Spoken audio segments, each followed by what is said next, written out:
When I talked about hiring, I said there's no more important decision than who you're going to choose to spend your time with. Can you live with this person 8 hours a day?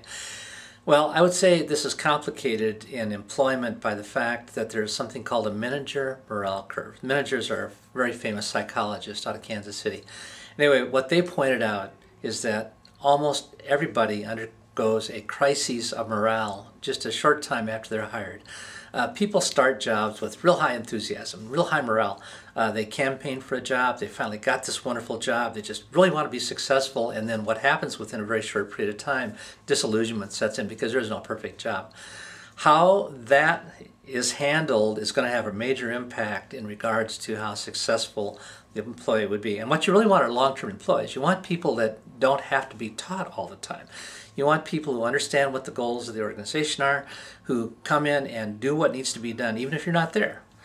People who are really self-directed, that's your goal.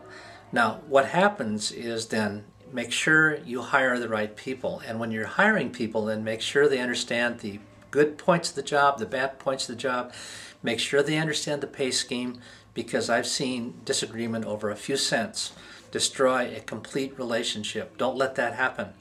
If a person comes in and they start, now we're talking about retention, and they need some help, they make sure they get all the training they need and make sure they get this one-on-one supervision and try and bring them up to speed.